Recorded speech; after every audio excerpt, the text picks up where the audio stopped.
Hey folks, it's Maxwell here and welcome to a brand new TW9 video. And you may notice we're on Wednesday 25th of November 2026 and we're here with something a little bit different. Now I've mentioned a few times I have an offline save and I thought I'm at a good wee place where I'd quite like to give you a little tour of everything that's going down on that and the things I kind of try away from obviously the stuff on YouTube, but it's obviously very heavily storyline driven. This is more kind of trying to get the achievements I'm looking to get, putting everything to get 100 rated matches. But of course, that requires so much other things, just in terms of getting people over. Wrestler development is a big thing because obviously not everyone's going to last at the top forever, so you need that next card to be ready. And I can have a lot more tournaments, which as you'll see at one point, I have a lot of them. I've just concluded Full Gear 2026, so I'm on the road now to World's End. And me being me, we have the Continental Classic, we have the Women's Continental Classic, and we have a Tag Team Continental Classic. I also have the AEW Survival of the Fittest tournaments for both the men and the women. These are 5 groups of 10 for both sections. The top 2 in each will then go into a further 10, and the top 2 of that will battle to see who truly is AEW's Survival of the Fittest. But it's something that I've had going since I think All Out, so I might even been All In actually the month before, completely going in. Now, you can see here, just under $1 billion in the bank, so obviously you cap out $1 billion, we are Titanic in size. Basically, as soon as you start the network, you're absolutely fine, you're going to make money regardless. So, I got to a stage where, basically, I put the tickets for free for All In, and that gave me 100,000 straight there. So that all the achievements for attendances were done. My user character is actually Brian Danielson, so Tony Khan owns the company. I didn't do owner goals though because I felt it was still restricting, although there is sometimes in bidding wars he can work against me, which is saw me lose 2 wrestlers so far in the form of Konosuke Takeshita and Tam Nakano. The plan is I usually give most wrestlers just a handshake contract to let me work elsewhere to develop their skills, but yeah, that was a bit of a kick in the teeth there. So if I just quickly go to Brian Danielson, you can see there booking reputation 80 and the booking skill 82. Where do we want to go to? We want to go to the user stats. So I've done 18 months in the save, which is quite good. I started in May 2025. I think it was just after Dynasty. Basically on the road to Double or Nothing 2025. So I'm quite happy I've done that in the space of probably 5 months IRL time. Obviously, career earnings doesn't really matter. I've done 257 shows. We have the occasional special. We have obviously our pay-per-views, and we run Dynamite and Collision. We don't run them as brands, but we do have a third brand, and it is AEW Shimmer Hour, which or was Shimmer Hour. It is now AEW Shimmer on TV because it's a 3-hour women's show, which has allowed me to basically develop a women's roster that I'm proud of. And I feel there's maybe 4 or 5 pieces I'd still like to get on that roster. All in WWE, because most of the Stardom ones we've got at least in some sort of deal. But yeah, you like see Stephanie Vicure, yeah, Julia's, Becky and Rhea are the 4 I'm massively targeting to get. The rest of them are either here already or it's maybe they'll be too old by the time they get here. So best show we done was AEW Grand Slam Japan 2026. We've actually ran 2 Grand Slams in Japan, but that was the first one. That got 100. Our best match so far in the save was Konosuke Takeshita before he opted to leave against Jay White. That was in 98. That was on the 1st of February 2026. That was probably an event, and that was a battle of the belts, I think, actually. I think that was for the Continental Championship, if I believe correctly. As you can see there, highest attendance was the 131,000 All In, free entry. Buy rates doesn't really matter because everything's on our broadcast, which is why we get so many massive views on that. So you can see here, even just looking at the roster, 230, the roster is massive as you can imagine. It's just me. I send as many people as I can get. I can get people on handshake deals for limited appearances. Obviously the tournaments we've got going, we've got a few people that are in for maybe 10 appearances and then after that they go. Something like Hikaru Goto will be in, have some nice matches. Always wanted Sami Zayn. He's coming back as El Generico for the plan I've got. And we're getting in Liv Morgan as well. But the roster, well, it is absolutely massive. So if I just go through perception, it's probably the best way to look at it. So former world champion Hangman Adam Page is the main man in the company. I think he's capped at 85 popularity, but I mean, even over the course of last year, with Butler up over 10, he just lost the belt to Okada. Switchblade is sitting at 82. Okada's into the the low 90s, but that's pretty much the reason why we put the belt on him.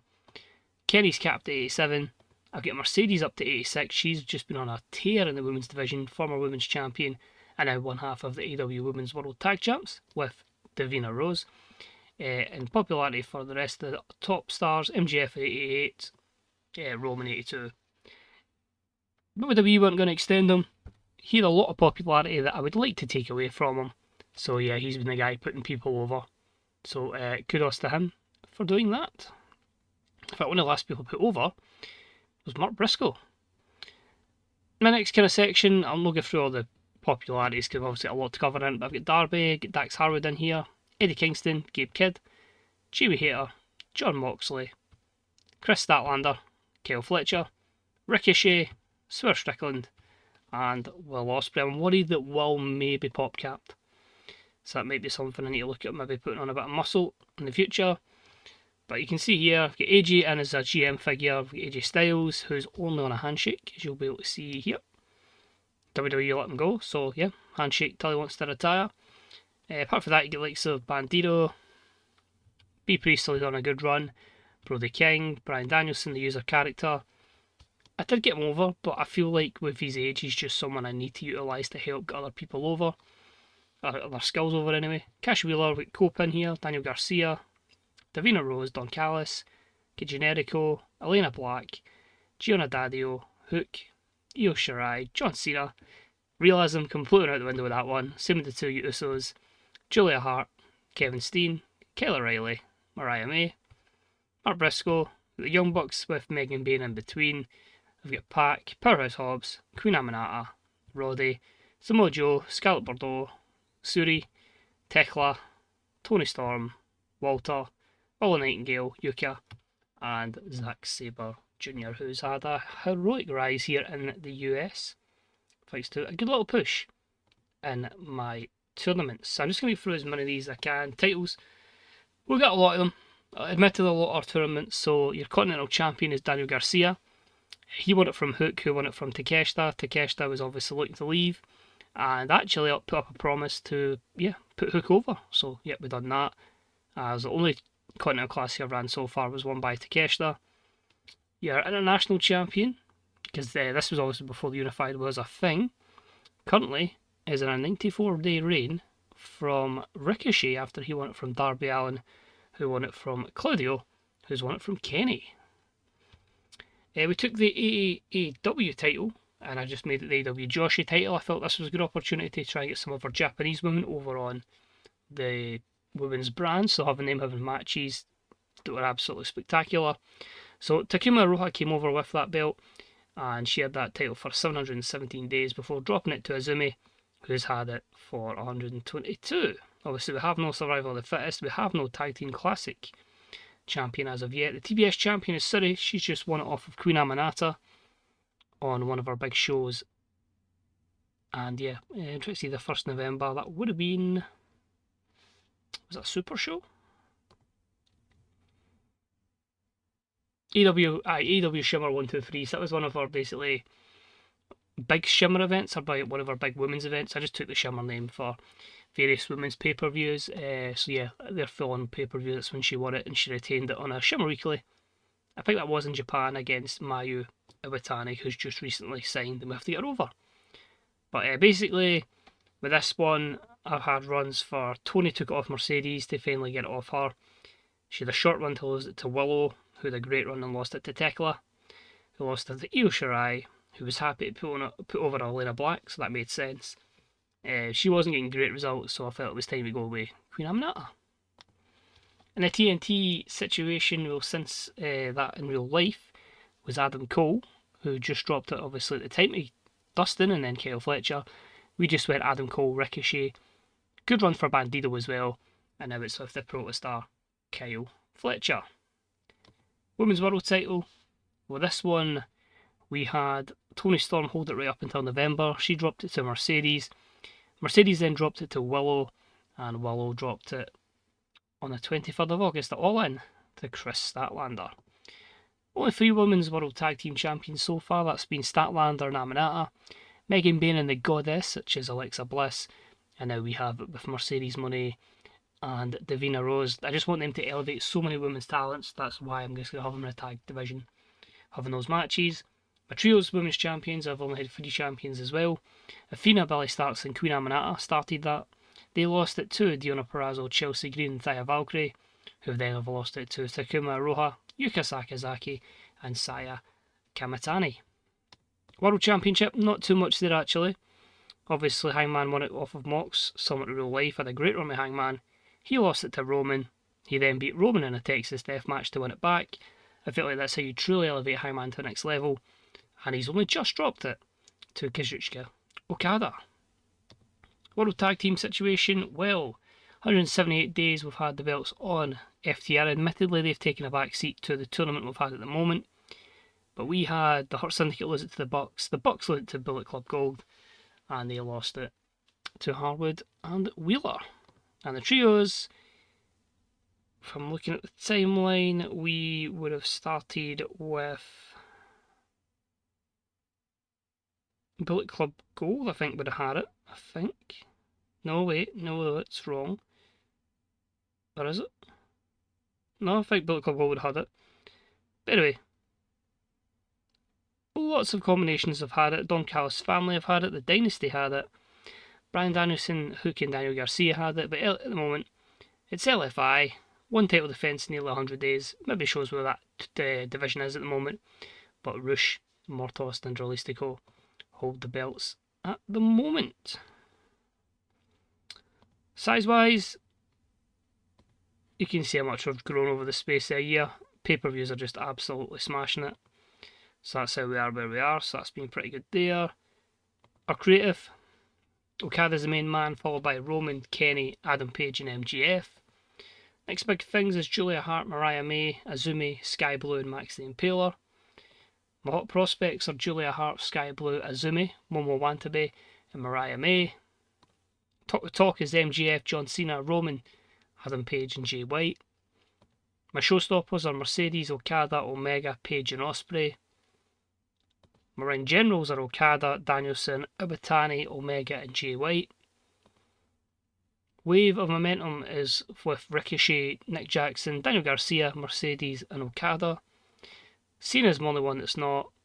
And the hidden gems at this point are, sometimes takes a bit to load, Kevin Blackwood, Silas Mason, Love Doug, Alpha Zoe and Tristan Ty. Speaking of that, I've got shell companies. I have 2. We have the House of the Elite, which is basically if they come through any of the academies or any of the dojos and have no popularity, they start from the bottom. Stephanie got released. I just put her as the CEO and Scott D'Amore as the booker. So there is people here that are like minimal overness. You will see people like Carlito that have been assigned, and that's just to give some experience so they can wrestle people that obviously have been around the block and have. I'm hoping having the veterans basically helps the younger talents there. So that's the House of the Elite, and of course Ring of Honor. Well, there's everybody that's under 47 overness, but maybe higher than 20. So a lot of people that we've got that probably are like really talented, but maybe just suffer from overness in the US, which, because this is on our network as well, they should get that. Jerry Lynn is the CEO, and Daniels is the booker. Try to think what else we can show. Absences. So we've only got a couple. We have Harley Cameron on maternity leave. We have Reina Isis out with a torn rotator cuff. And we are missing for over a year, well, since the injury took place, for Tekla and Walter. These were gutting, both of them. The shattered knee and the badly herniated spinal disc took place in the first week of the AEW Survival of the Fittest. So it wasn't even wear and tear. It was literally the first week. Commentary teams at the moment for events are Mauro Ranallo, Excalibur and Chris Jericho. For the Shimmer brand, it's Mauro and Nigel. For AEW Dynamite, it's Mauro, Excalibur and Chris Jericho, just because of Excalibur's high colour commentary. Collision is Tony Schiavone, Nigel McGuinness and Taz. And Ricky Bonnie's been punted because he wasn't good enough. In game, not really anything else bad. Inner Circle sees our locker room leaders as Chris Jericho, Jon Moxley, Dustin Rhodes, Samoa Joe and Scott Garland, of course Scotty 2 Hotty. Your chief enforcers being Shibata, Omega and Kingston. Head of Talent Relations is Christopher Daniels. The morale officer is RJ City. Your senior referee is Bryce Remsburg. And your trainer is QT Marshall. No Stooge because that's a pain when I done it the last time. And senior road agent.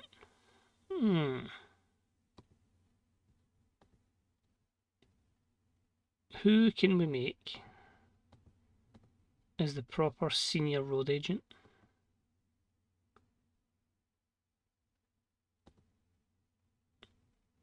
Okay, we'll give it to Jaguar. That's kind of why I brought her in, to be fair, for that psychology stat. So she's going to be our senior road agent. She still wrestles. 94 psychology was a massive reason. Obviously, I appreciate she's 65, but she's had a few matches, but she just beats people over in like a couple of minutes. But she's been a great acquisition. Also got Raw Star Stables. I think, honestly, the only things I really else feel I need to cover, you can let me know if you want to see more, would be well, a bit like the show history, some of the top 100s, and of course the tournaments that we've got running. So we'll go with that. So that's my Continental Classic for 2026. So the men's blue group is Darby Allin, Gabe Kidd, Daniel Garcia, Brody King, Pac, and Juice Robinson. I just made a stipulation: you can't have been a world champion, a major world champion, to participate. I don't think Pac is a major one. And Kyle Fletcher, Ricochet, Hook, Mike Bailey, Kevin Knight, and Wheeler Yuta in the gold group. I feel like it's a great opportunity for Kevin Knight and Mike Bailey, and even Wheeler Yuta. The tag one, I've put any rules in that one. I felt like it's a chance to really give the tag team division a bit of exposure, because it's been kind of held back because of the survival of the fittest. So I've got ABC, Chris Bay and Ace Austin, get FTR, the Hurt Syndicate, Top Flight, the Gates of Agony, and the Titans of the Islands, which is Samoa Joe and Jeff Cobb. And on the gold side, we've got the Fatu Brothers, the Lost Titans, Del Ari, which is of course Commander and Hologram.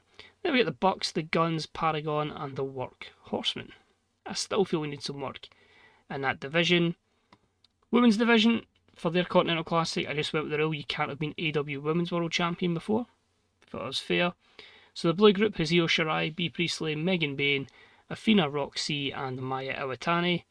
And the gold group has Davina Rose, Suri, Elena Black, Yuka Sakazaki, Queen Aminata, and Diona Perazzo. So there should be some good tournaments. Hopefully I can fit it in a week. I know that's the under month. It could be tricky, but if you need to do a special Grand Slam somewhere, then I think we might need to. As for our survival of the fittest, well, we've only got a couple of matches left in each group. You can see there in Group 1, it looks like Gabe Kidd is going to be there. Kyle Fletcher's got a chance, so is Jay White and Adam Page, but you'd like to imagine it's going to be one of Hangman and Jay White that will join Gabe Kidd, likely in the group stage, the final group. Kenny Omega's pretty much qualified. Okada should likely qualify here. It was cool to do some like glorious matches, doing Okada versus Omega in Japan, but just to do stuff like John Cena versus Omega, to do AJ versus Omega again, Nakamura view them. A lot of them are pretty cool. Group C is very, very tight. Brian's out though. My user character put people over. But you can see there's opportunities at this point for our unbeaten at the moment, Daniel Garcia. You get MJF in there, and Roddy and Zack Sabre Jr. with strong campaigns. This group, Eddie Kingston is unbeaten so far. You get Mark Briscoe on a good run. Roman's done okay. Mox is promising, so it really is all open in Group 4. And Group 5, Will Ospreay looks to have booked his slot there. But who's going to join him? High chance it's Swerve Strickland. There's a possibility it's Darby Allin. And you can't rule out at this point either of Pac or Ricochet. And for the women's, well, you can already see they're pretty much secure that it's going to be Mercedes and Davina Rose. Put Mercedes super, super strong, but there's a reason for that.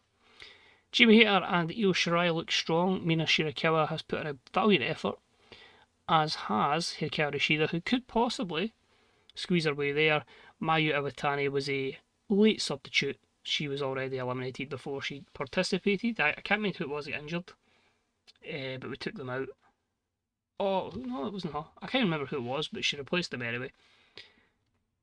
I'd need to go through and look everybody's matches to see who it was in there, because there's a lot going on. The champ start looks good, and then you've got chances for Suri and Yuka Sakazaki, but a lot of matches still to take place in that group. Group 4 is very open. B. Priestley 6 for 6, Takuma Rojas 5 for 6, as is Riho, so you've got them. Megan Bain has a bit of pressure against her, as has Queen Aminata. And Group 5, all open. Momo Watanabe, though, has 21 points. Toni Storm has 5 from 6 in her return from injury. Julie Hart's doing well, but then you've still got likes of Willow Nightingale, all these big pressure matches, and Emily Androulis is pretty much going to be leaving, so she just jobbed out. Brought her in, but it's not really done much. But really, really exciting group, all going down there. Also, Hall of Fame. We eventually gave the Hall of Fame enough to get the physical one. I wanted to try it. So Brody, anybody that passes away and save is in, or somebody that's just done very well. So obviously Brian I put in, Owen Hart Foundation winner, world champion, full gear eliminator and the trios champion, 2025 male veteran wrestler of the year, Key Booker. Jericho retired, so we brought him in, headlined 5 big shows and commentated on 7. Dean Malenko, I think he was just retirement, we let him in for. I think DDP, I think I'll let me click on DDP vote. DDP just retired and left the business, but obviously DDP Yoga, just do it. Dustin Rose retired. Jake did pass away on the 14th. Jim Ross passed away on the 20th, just before the 20th. So we ran the Slobber Knocker tribute show. We also ran the Stellar and Profiling show, but we didn't add Ric Flair to the Hall of Fame because I don't like Ric Flair. Jushin Thunder Liger's in after his retirement. Lance Storm passed away, which was a bit of a shock. He was in as one of our road agents, but yeah, we inducted him. Nigel McGuinness in to push us up to 15. Paul White passed away, so that's why we've had No More BS as a tribute show. Sting on in this one. Sting went in this one. I can't remember if we've done the tribute show. I know I definitely did in my YouTube save. And then just tributes to Taz, Tony Khan, and Tony Schiavone. So they're all still with us and in our Hall of Fame to give us a physical Hall of Fame. So top 100 shows then. AEW Grand Slam Japan and Battle of the Belts 13 are our 2 shows that have reached 100. Grand Slam Japan featured the main event of Hangman defending against Okada, which was a 97. How do we get 100 from that? Well, when you've got all that money, you can put the biggest celebrities and the biggest bands in to boost your rating there. But some good matches there, some not so much. It was one of Takeshita's last matches, losing to Orange Cassidy. But cool to do like Omega and the Bucks against Roman and the Fatu brothers. Cool to do Mayu and Yuka Sakazaki against the Money and Gold role models. And just various other matches that were pretty spectacular. As for Battle of the Belts 13, well, that was main evented by Takeshita and Jay White in that Continental Classic match, which got a 98. Obviously, the confrontation between Hangman and Roman was just before one of their matches. Apart from that, the rest of the show was a bit but it was what it was. But yeah, Wrestle Dream up there, a 99, Full Gear by a 99. Wrestle Dream this year was a 97, and All Out was a 96. Top matches, Takeshita versus Jay White, you get Omega versus Okada, Hangman versus Okada, Kenny versus Kevin Steen, which was a 96. Okada defeating Adam Page and Jay White at Full Gear just there. My last match I booked was a 95. Takeshita versus Pac and Collision was a 95. Jay White versus Adam Page, it was a 94. Adam Page versus Okada at All Out was a 93. Swerve Strickland, Will Ospreay and Jay White against Moxley, Roman and Takeshita on a Collision was a 93. And around out the top 10, Kenny Omega versus Okada. Takeshita on a random Dynamite was a 93. So plenty of matches in the 90s.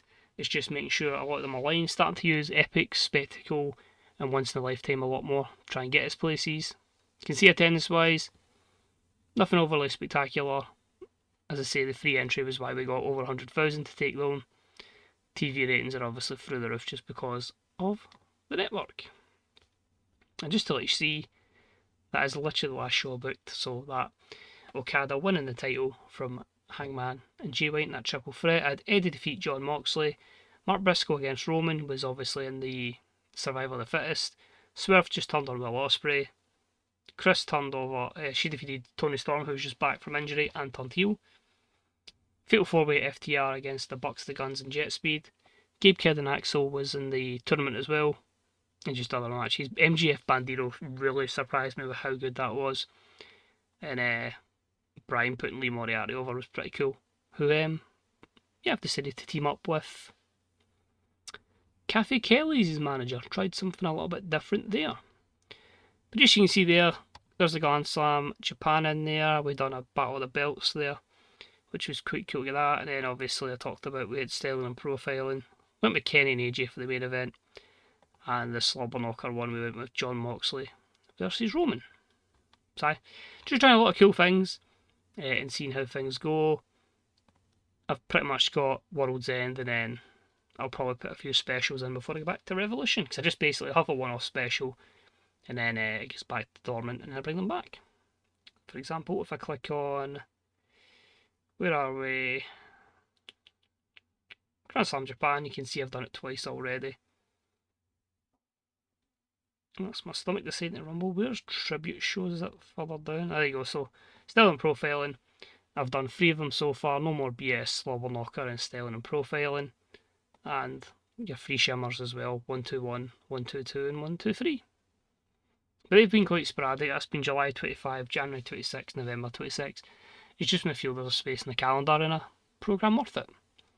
So that's it. I might be doing a round up in like another year in the save. But yeah, we just felt like, if there's a reason why my YouTube series is delayed, 99% of the reason is absolutely this. So thanks for watching. Let us know your own saves are getting on. Take it easy. I'll see you soon. Bye bye.